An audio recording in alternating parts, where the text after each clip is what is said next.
Yeah, yeah. We just chillin' and vibing. Good conversations with good people. Oh,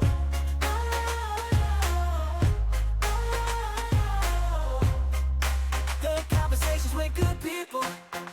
Yeah.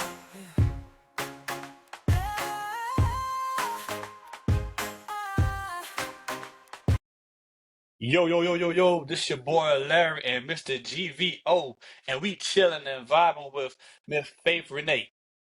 And it's Alopecia Awareness Month. Faith, how you doing? I'm doing amazing. How are y'all? We chilling Can't and vibing. can't complain. Sounds great. Sounds great. So Faith, how have you been? No, it's been a while. Yeah, man. All is well. I'm a proud mother of a all boy who is 5. So all is well. God is good. God is still great. So listen, I'm excited for life. That's good. I see him, he growing up Yes, fast, yes. and them kids grow fast. I swear, my daughter is 9. Wow. I'm like, man, what the world going on? Yes, yes, yes. Yes, ma'am. Us growing up in the church, now we growing ourselves. Exactly. Exactly. Got that right. Yeah, speaking of church, you accepted your call to ministry in 2004. What was that moment like when you knew it was that time? Honestly, I've been new. I ran away from it for a while because I grew up in the church. So for me, church was almost like second nature. It was not until after I went to college and I actually fully accepted the call into ministry, as far as my yes. However, after life, life was lifing. So there were some ups, some downs, some things I had to learn, unlearn for myself. But for me, it was almost having a moment where I was trying to make sure that I was my truest and highest self, and making sure that whatever I did, regardless of the mistakes, because we all make them, that I was acknowledging God first and foremost. So, like, what was the sign that you got? Well, Larry, you know my daddy. Good old Deacon Spells. You know what I'm saying? He'll give you a scripture and a word all at the same time. Growing up in the church, I always had signs, but it was not until actually I did a lot of things growing up, as it relates to going to college and finding my own identity or what have you. It was one of those personal moments that I felt at my lowest. And I mean, we all talk about it candidly as far as mental health awareness, suicide, or whatever the case is. But it was one of those moments where I had to just really take full responsibility of my emotions. And for me, the sign was him answering the prayer that I asked him some revelation on. And so I knew then that it wasn't a myth, it wasn't something of my imagination. God was real. And for me, I wanted to make sure that I did my due diligence with telling the world, listen, not perfect by no means, but at the end of the day, God is still real. So how did your faith carry you through the toughest part of your alopecia journey? So that was a tough part for me because I'm 44, right? I had alopecia since I was 4 years old. So that's 40 years of my life. That's me, right? But for the most part, and Larry probably can tell you too, a lot of people never really knew except for like close family and friends because I always wore wigs, hair pieces, whatever you want to call it now. That was my makeup, so to speak, right? I still wear them to this day, but for this particular awareness month, I chose just to come as faith as I wake up every morning. So for me, alopecia was kind of like that cover up. You have liners in the peanut game that always had that blanket, right? That blanket is dirty, it need to be washed, but he gonna hold on to that blanket, right? Right, For right. me, the wigs and the hair pieces and the units were just like that. I had to make sure I had my hair done. I had to make sure, I've been drawing on my eyebrows before it became popular. You know what I'm saying? I've been wearing lashes before it became popular, but it became part of my identity. So for me, alopecia was one of those things that I had to accept. And unfortunately, it wasn't until like I was way into my 30s that I accepted it. Even though I was at college, I went to Voorhees University. It was Voorhees College then. I was the college queen. I still had that insecurity because, Black women, women period, your hair is your hair. Like you take pride in your hair. You take pride in how your hair look or should look, right? And so for me, the wigs and the hair pieces and the weave was a cover up. And like I said, it wasn't until my mid 30s that I actually came full circle and say, you know what, got a little tired of it. Felt like I was lying, felt like I was not living up to my truest and highest self. And so I made the decision just to, walk out one day outside of my house, went to work, no wig on, India Re song was popular then. I am not my hair. So, I was just like, bump it is what it is. And here we are today. Yeah, Faith, I really didn't know. Growing I up, know. we went to the same church. I really Same didn't know church and at all. everything. Ate at some of the same tables, So yeah, I totally get it. Totally get it. So, what was that feeling like when you say, I'm just gonna let everybody know I'm not For gonna hide me, it no more? yeah, for me, it was such a relief. At that time, I was going through a major part of my life because I was married at the time. I was going through a divorce. I felt like a failure, in marriage and was trying to get pregnant, didn't have kids. It was just a lot going on.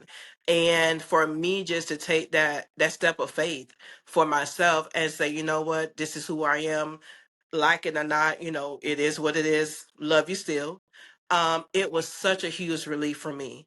The other thing to that, Larry, was that I did not realize how many people were affected that I knew. And just like you just said, we went to the same church all these years, all of our lives. And I didn't even know, you didn't know, or what have you. And when I came out, it was so many people that hit my inbox because I actually came out on Facebook. I went to work that day. My manager was like, "You okay?" Because automatically you think of the big C, right? You think of cancer. And so she was just like, "You okay? You all right, Spells?" I'm like, "I'm good. I'm good." So I had to break it down to her what was going on. But for me, it just became a huge relief. I felt more authentic. I felt more like myself. And I felt like I didn't have to worry about hiding anymore. Aside from that, being in relationships, my then husband, he never saw me without a wig. So that was a whole nother component. And I'm just like, listen, it is what it is. You can either come home to a new person every day, or, we can take the high road and keep it moving. But for me, like I said, it was just a huge relief off my shoulders. So he didn't know at all why y'all was married. He knew. But Larry, when I said just like you didn't know when we was going to church, I made sure I got up certain time. I did everything. I locked the bathroom door. We look at that stuff on Lifetime now, right? And we be like, how this chick live with this man, or how this man live? Listen, been there, done that. Okay, it's possible. You just got to know their routine. Yeah, yeah, right. Yeah. Well, I ain't married yet, so I don't. Me I either. I'm still working on that. You know what Listen, I'm saying? it's a blessing. It's a blessing, but always keep God first. That's all I can tell you. It's a blessing. Yeah. Okay. Head of confidence. Mm-hmm. It's a powerful name. Yes. How that vision came to So for me, heads of confidence came to manifestation. It really was something that God gave me a long time ago, even when I was at Voorhees. And I did not pick it up at all because I'm just like, no, I'm not about to do this. I'm the college queen. And I guess in a sense, I felt ashamed about it. And then after I graduated, I'm just like, you know what, girl, bye. Um, it's so much more, people say, oh, it's just hair, but until you walk the walk and live through it, it's so much more to it. And so for me, has a confidence, which is basically showing men as well as women, because men can get alopecia as well, it? but mainly women that listen, you are not your hair. Yes, it may hurt. Yes, it may cause other concerns, issues, insecurities, or what have you. But at the end of the day, hold your head up high because you are wonderfully and fearfully made in his image. So that is how his confidence came about. I like that. I like that. So Pause. everybody, So, Faith, becoming a mother, how was that feeling? Being that you It was said you a had tried, you tried, and you tried, but when it yes. actually happened, how did that make you feel? Larry, I ain't gonna tell you no lie. I was scared as hell. That was that was listen. So once the doctors done tell you, even though my faith in God is strong, but once you don't walk the walk and you don't try, and you get defeated, you get depleted, you feel emotionally bankrupt and all that stuff. And when I was engaged with my son's father at the time, I really thought, like, seriously, I thought I had the flu because I was just like, what in the world is going on? I mean, nose draining, sinuses clogged up, I'm sneezing, coughing, or whatever. And then I ended up taking the pregnancy test. And I'm just like, it's no way in the world. Like, this got to be a false positive. It was overwhelming because that's like once I found out in 19, prior to that now, I already lost 3 pregnancies. So in my mind, I'm just like, okay, I'm not able to carry the children. I had to, cremate my twin boys. So I'm still grieving. And when I found out that I was legit pregnant, I'm just like, what in the ham sandwich? But it became such a blessing because that's when the world shut down because of COVID-19, right? So I found out in November, around about a little bit before Thanksgiving. I found out in November 19, the world shut down because of COVID. It helped me so much because, of course, my nerves skyrocketed because I'm thinking of everything, anything, right, could happen. Also, going through the grief of still losing children and trying to have a child successfully. So for me, I ain't gonna tell you no lie, I was scared as hell, Larry. The running joke was if I had hair, I would probably have lost it because my nerves were shot. Scared to go to the doctor, scared to go outside, scared, because of the world and what was going on. But I will tell you, the power of prayer was so significant in my life.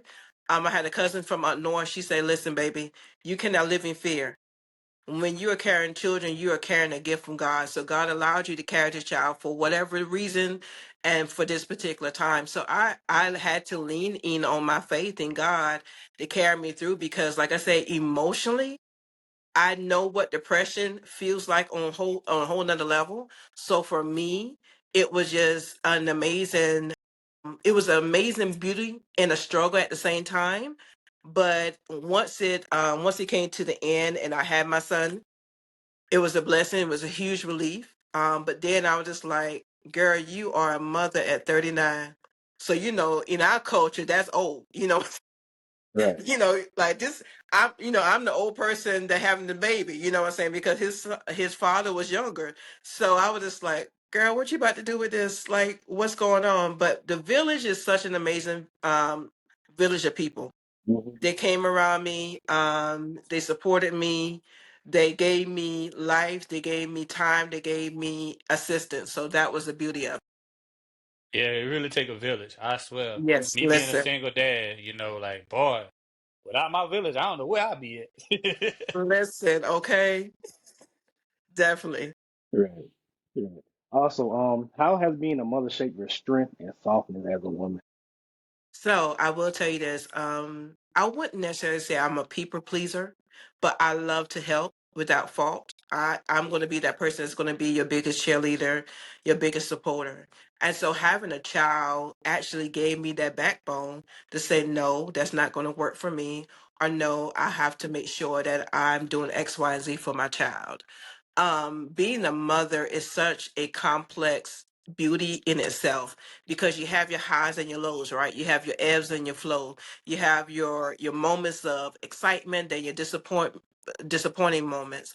And for me, motherhood has been one of those things that has shaped me personally, but also helped redirect me professionally because I'm not able, like, I do hair, ironically, right? So I do hair on the side as well as work at the college. So for me, I had to learn how to, it's really no balance, but I had to learn how to let some things go. I was used to, going to the salon, staying 8, 9, 10, 12 hours, coming home because I didn't have responsibilities, right? So now I had to rethink, okay, this is not going to work. My child is already in daycare, is already, I have to kind of rethink things. So for me, my son was my saving grace, because I was naturally a workaholic.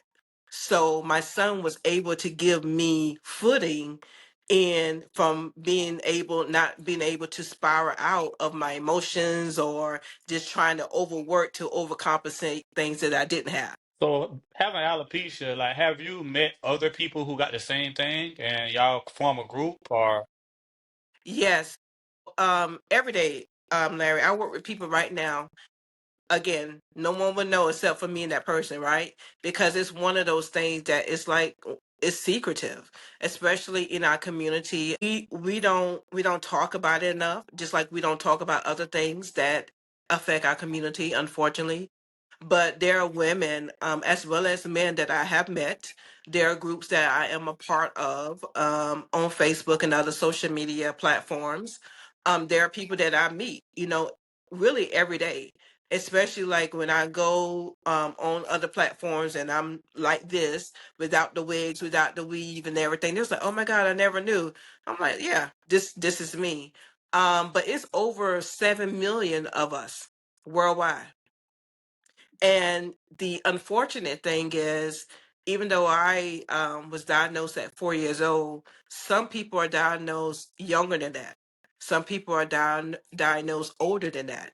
It really doesn't have an age preference. It doesn't have a race preference. It can, like I say, it can happen to males as well as females. How did it feel when you start getting messages from people who saw your post and felt empowered? Honestly, it felt overwhelming. But then again, that that moment and those moments when they happen, it helps me know that I have been, redirected to the path that I'm supposed to take as it relates to what is designed for my life. Even though I'm in ministry, I don't believe that every minister is going to be behind the pulpit, right? That's just my belief. Now, growing up in the church, if I would have said that back when we was going to church together, they probably would look at me crazy and would have probably prayed over me. But for Hmm. me, there are people that God has in everyone's corner, everyone's life that can speak to them. And it does not always have to be behind a podium or behind a pulpit.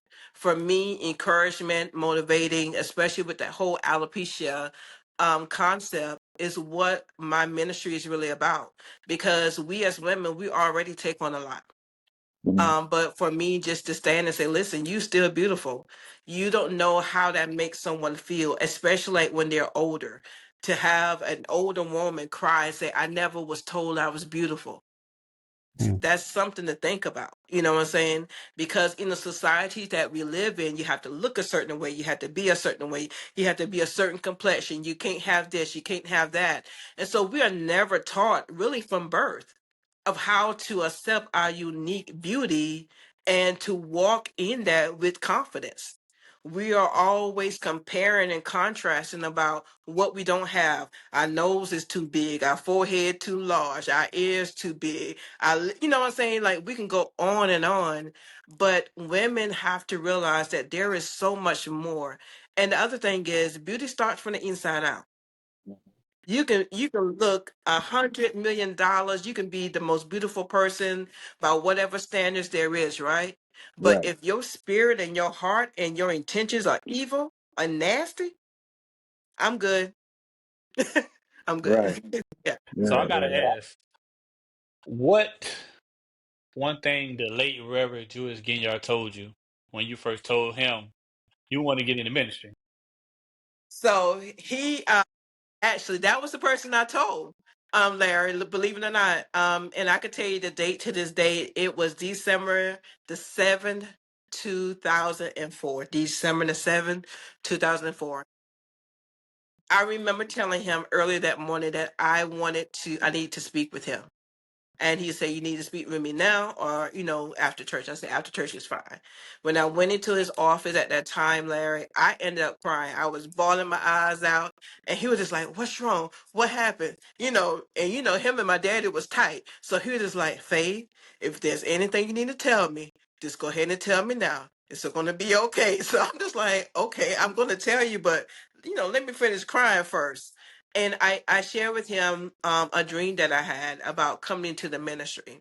And I would tell you a lot, Larry, I was scared because I was just like, I'm young. I felt like I really haven't lived my life. And I'm just like, how is that going to look? First of all, there's such a contradiction about women preaching anyway, right? So I'm just like, how is that going to look? Am I going to be successful and whatever? And one of the things that he told me, he said, don't worry about the people.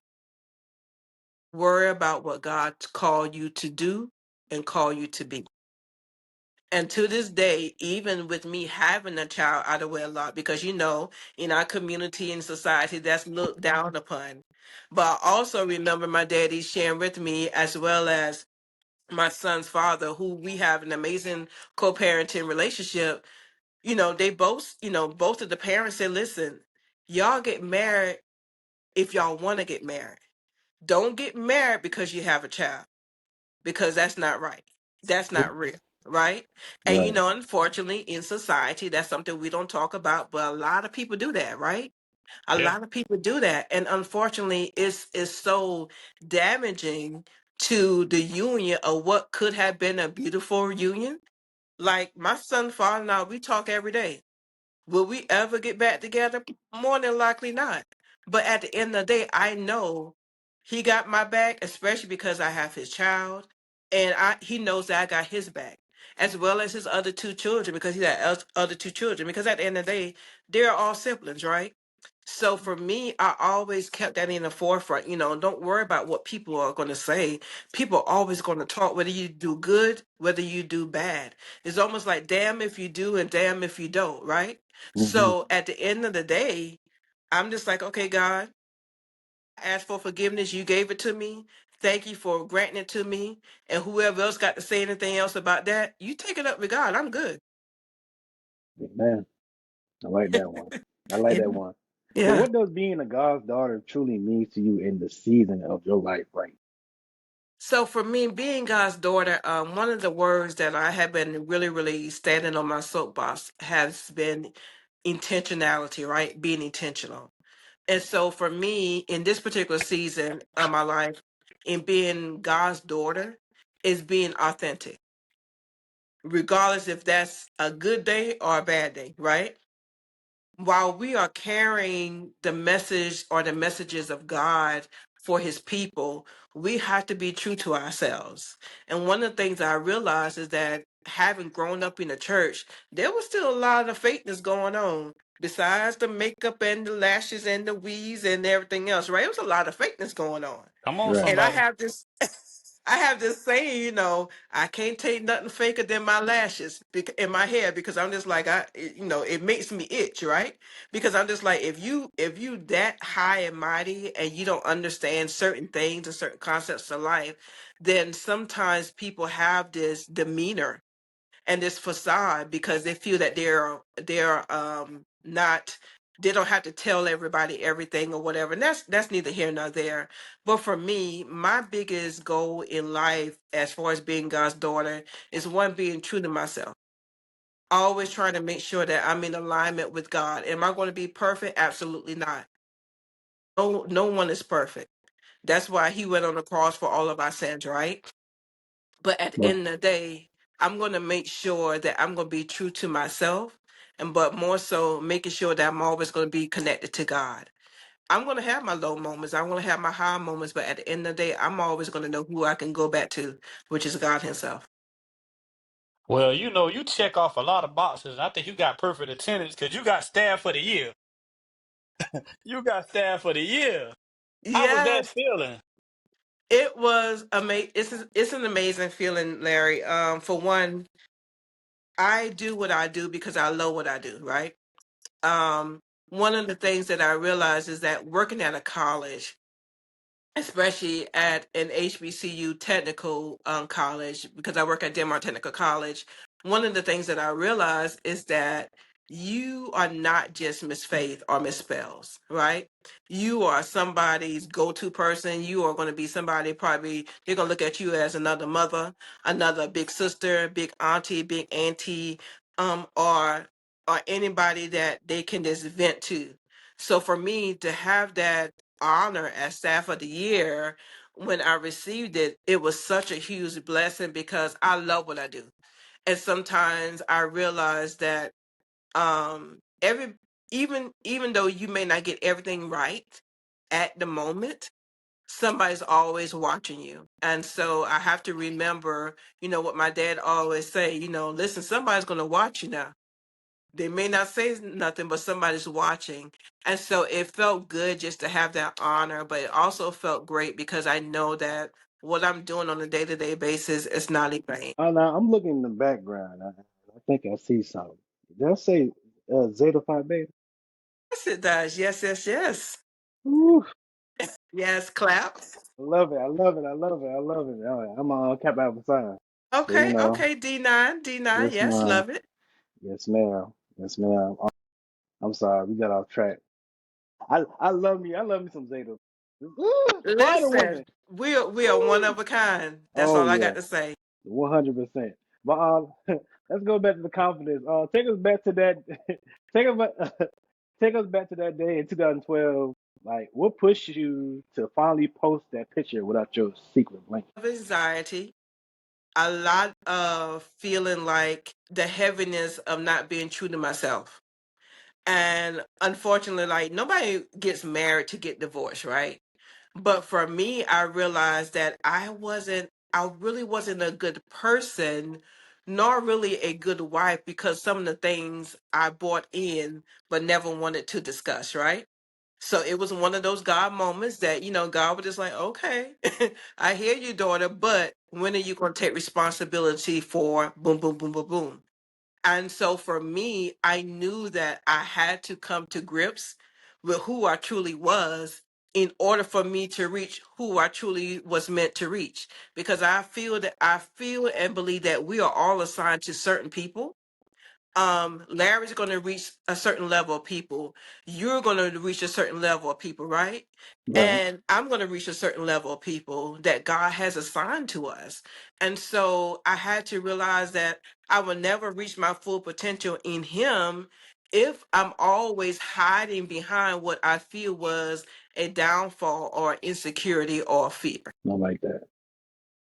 So, Faith, Yes. before we go, I gotta ask, what advice would you give someone dealing with alopecia but afraid to come out? One of the advices was two things. It is a hard thing to do to come out, right? Coming out may be harder for some than others. Everyone won't have the level of confidence, and that's perfectly all right. Everyone won't have that level of confidence to walk out. A lot of days I do wear wigs. If you look on my profiles on any social media platform, I wear wigs, right? But there are moments and days and times where I do videos and I post and I'm like this. But one of the things that I will say is this: be true to yourself, whether that's in the public or whether that's in privacy. Be true to yourself because at the end of the day, God made you for a reason and a purpose.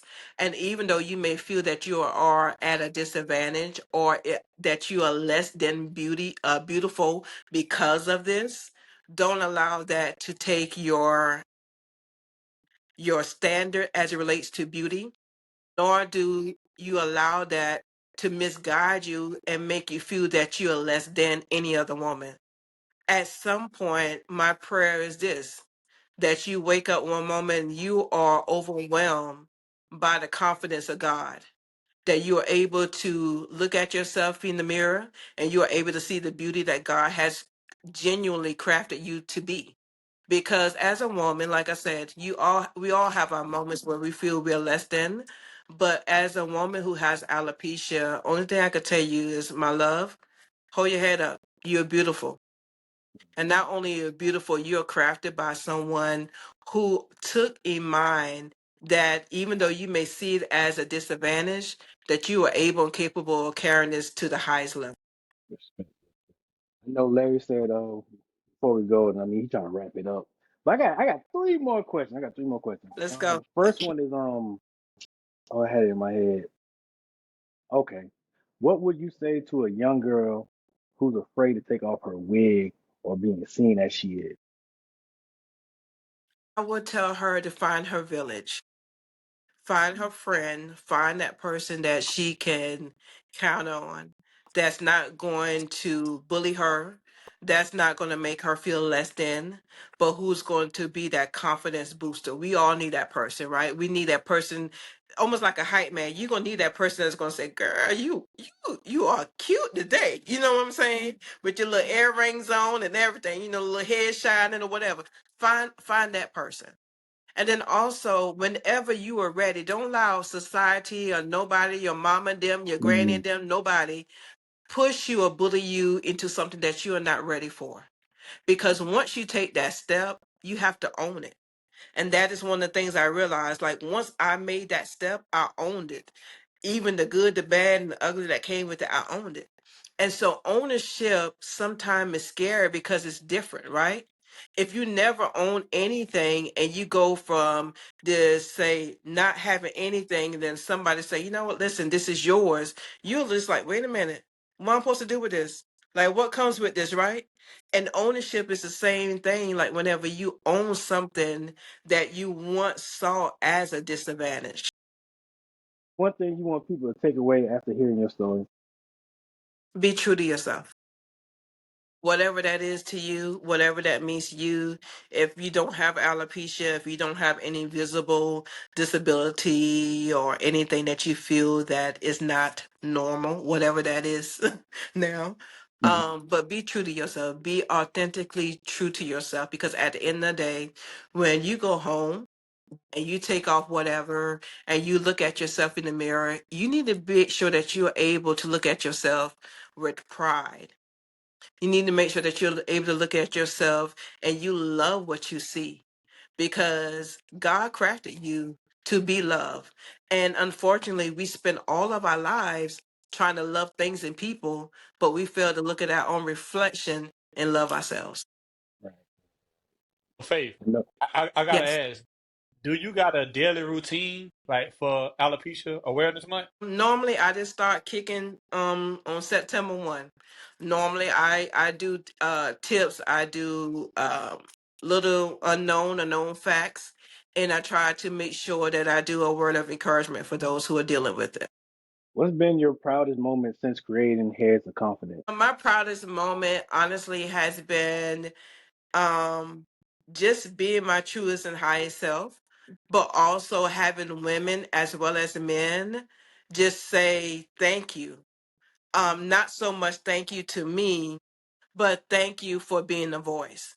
So for me, having that group and having that visual for people to see has been my proudest moment. A lot of people fail to realize that even though we have a specified month, those who live with it, just like with any other condition or disease, every day you live with it, right?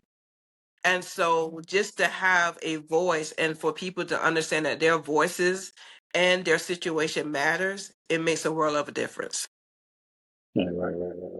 I know you said you had it since you was 4 years old. Yes, If you could tell your 4 year old self one thing today, what would it be?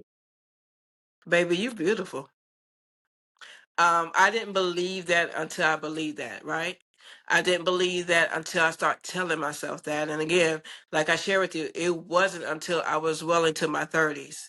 And then I had to act so I had to unlearn all of my mannerisms. I had to unlearn so much that I had packed in to say 30 plus years, because all my life I was living in a shell. I was living, in falsehoods. I was living with insecurities and fear and doubt, because I knew I go out this way, but when I come home, I'm this way, right? So it was almost like I was living a double life, but I was doing more damage to myself than I realized. It took me a while. Yes, I sought therapy and everything. And people may say, you sought therapy? Right. Because whenever you start living a lie, you don't realize how deep that lie goes into other crevices of your life, and how your mannerisms and your triggers and your traumas are associated with certain things until you really start digging at the root of those things. Love it. I love it. Well, Faith, before we go, let everybody know What we've been doing. Listen, y'all, we just been chilling and vibing. Appreciate you. You're welcome. Love y'all.